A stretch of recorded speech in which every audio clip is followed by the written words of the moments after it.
మీరన్నారు ఇందాక మీరు ఉటంకించినట్టు కుటుంబ పాలన అని.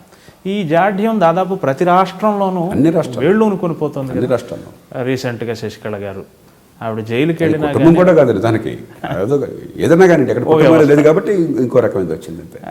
అదే శశికళ గారు ఆవిడ అండ్ ఒరిస్సాలో నవీన్ పట్నాయక్, బెంగాల్లో మమతా బెనర్జీ, ఇలా ఈ వ్యవస్థ అన్ని చోట్ల నడుస్తుంది కదా.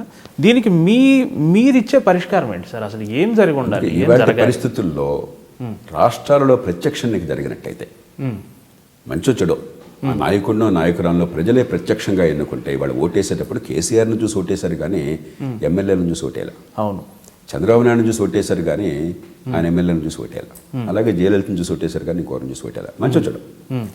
కాబట్టి ప్రత్యక్ష ఎన్నిక జరిగినట్టయితే ఒకవేళ ఆ నాయకుడు నాయకులు అంతర్ధానమైనట్టయితే తర్వాత నాయకుడు ఎవరన్నది మళ్ళీ ఎన్నికలు జరిగే లోపల రాజ్యాంగబద్ధంగా నిర్వచిస్తే, ఇప్పుడు అమెరికా ఉంది, డొనాల్డ్ ట్రంప్ ఉంటాడో కొడతాడో మనకు తెలియదు, రోజు ఒక రకంగా విచిత్ర విన్యాసాలు చేస్తున్నాడు.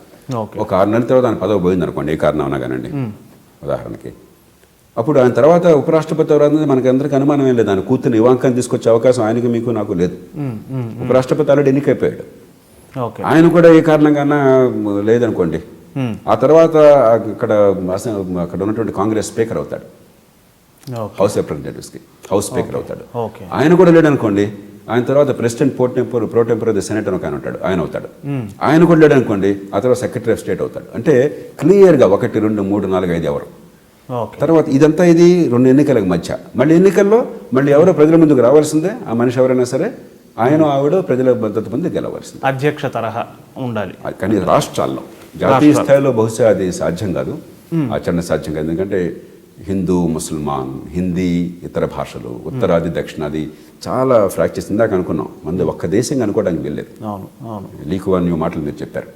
ఇంత విశాలమైనటువంటి ఒక ఖండం ఉన్నంత దేశం, ఇన్ని భాషలు, ఇన్ని జాతులు ఉన్న దేశంలో జాతీయ స్థాయిలో అలాంటి ఏర్పాటు వల్ల చాలా ఇబ్బందులు తలెత్తే ప్రమాదం ఉన్నది. అవసరం కూడా లేదు. ఎందుకంటే మన సమస్యలు మన రాష్ట్రాల్లో, మన జిల్లాల్లో, మన పట్టణాల్లో ఉన్నాయి కానీ ఢిల్లీలో లేవు.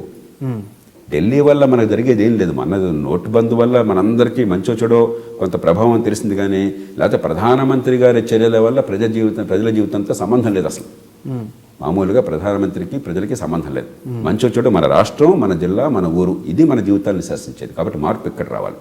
ప్రత్యక్షానికి జరిగినట్టయితే మంచి వాళ్ళని, సమర్థుల్ని అసెంబ్లీతో సంబంధం లేకుండా తీసుకొచ్చి మీరు మంత్రులను చేయొచ్చు, మంచి పరిపాలన తీసుకోవచ్చు. కిషోర్ గారు మీరు బాగున్నారు, సినిమాటోగ్రఫీకి మీరు చేస్తే బాగుంటుంది, మిమ్మల్ని తీసుకోవచ్చు. మీకు రాజకీయంతో సంబంధం ఉండక్కర్లేదు. మీ సామర్థ్యము మీరు చేసి సంతకాలం చేస్తారు, లేదంటే నాకు బాగోలేదండి, ఇది నా జీవితం బాగుందని బయటకు వచ్చేయచ్చు మీరు. ఎప్పుడైతే ఎమ్మెల్యే రాజ్యం ఉండదో, ఇది ఒక మున్సిపాలిటీ రాజ్యం అయిపోయింది. ఎమ్మెల్యేల రాజ్యం ఉండదో, అధికారులు, వాళ్ళ ట్రాన్స్ఫర్లు, పోస్టింగ్లు, పోలీస్ స్టేషన్లు, పైరువీలు ఇవన్నీ పోతాయి. ఇవాళ ఏంటి, ఎమ్మెల్యే మాట అనకపోతే పదవి పోతుంది ముఖ్యమంత్రికి. కాబట్టి ఎమ్మెల్యే ఏం చెప్తే అది కలెక్టర్ ఆయన మాట ఉండాలి, ఎస్పీ ఆయన మాట ఉండాలి, మరొక ఆయన మాట ఉండాలి. మనం చూస్తున్నాం, ఏ పార్టీ ఉన్నా కూడా మనందరికీ ఊరికే నటించొద్దు. మనం ఏ పార్టీ ఉన్నా కాకపోతే వీడిపోతే ఆ ఎమ్మెల్యే మాట, వాడిపోతే ఈ ఎమ్మెల్యే మాట తప్పితే పరిస్థితి ఇదే ఉన్నది. సీనియర్ పొలిటీషియన్ చెన్నంనేని రాజేశ్వరరావు గారు ఒక మాట అనేవారు తరచు, ప్రజల చేత ఎన్నుకోబడేవాడు సహజంగానే మేధావి కాదు అని ఆయన అభిప్రాయం వ్యక్తం చేశారు. Friends, watch my exclusive interview with Yamuna Kishore on iDream.